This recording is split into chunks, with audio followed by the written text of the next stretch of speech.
For the past year I have been practicing painting portraits, and in this video I will share with you what I learned and how it can improve your portrait paintings too.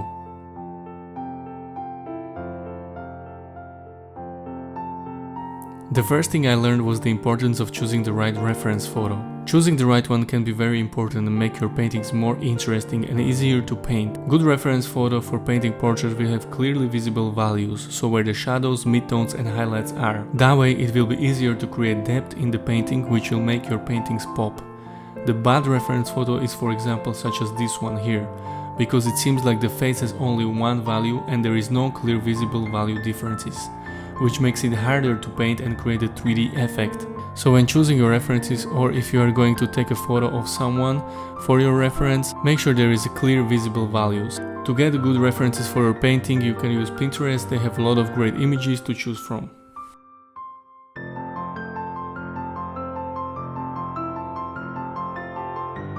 Next thing I learned is that it really helps out to draw out detailed line art before you start to paint, and make it as good as you can. I used to just draw my line art very roughly before because I just wanted to paint. What happened is that during the painting process I spent a lot of time adjusting the position of eyes, mouth and everything else to make the proportions correct. If you make detailed drawing first, you won't need to fix proportions mistakes and instead concentrating on one task at a time, and you will make fewer adjustments during the painting process, which will speed up your work. To draw out the proportions correctly, I use the grid method. You can see it in my other video I made. I go over how you can do that. Of course, there is a lot of different ways you can achieve this, so do what works best for you. I recommend using the grid method because it's simple and it works well.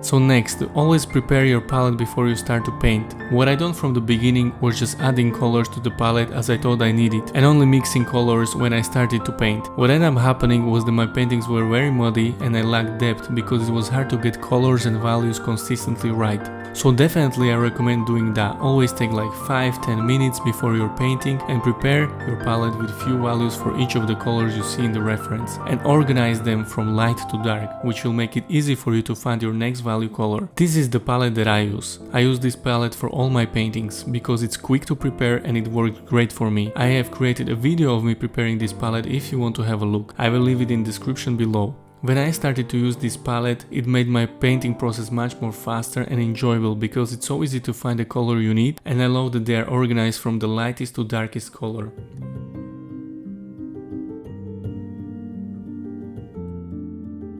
To start painting smaller. When I first started this painting journey, I was doing bigger paintings on canvas that took me a few weeks to complete. And yes, I have improved, but progress was slow. Then I decided to buy a sketchbook and start to paint small portraits in few sessions. Didn't have to be perfect as it's only in sketchbook and for practice. I could see I was making progress quicker because I was able to paint more, but also I always tried to choose different types of skin, lighting and angles for my portrait, so it's not always the same. Also, it allowed me to experiment more because I didn't commit to large painting that would take up a lot of my time, so I didn't have that pressure of being afraid to make a mistake and ruining a big canvas. And all the knowledge that I gained from practicing painting smaller, quicker portraits has translated to big paintings, and they also became much better. So I recommend you to try to paint and practice painting smaller portraits that you can finish in just few sessions. Doesn't have to be perfect, but make sure that you try to always paint different kind of portraits, skin tones, different angles, light situations, and you will see how quickly you will progress.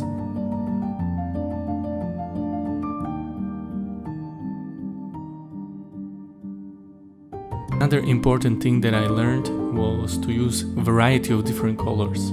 I used to think that there were some specific skin colors that you have to use for skin, like one of those skin packs that you can buy.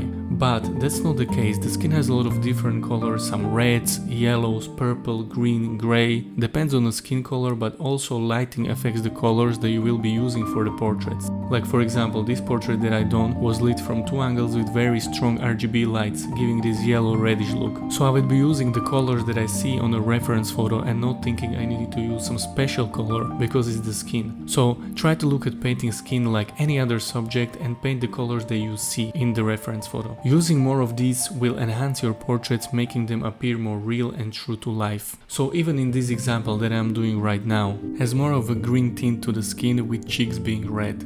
but because there is strong light hitting the face, I used also combinations of yellow and orange.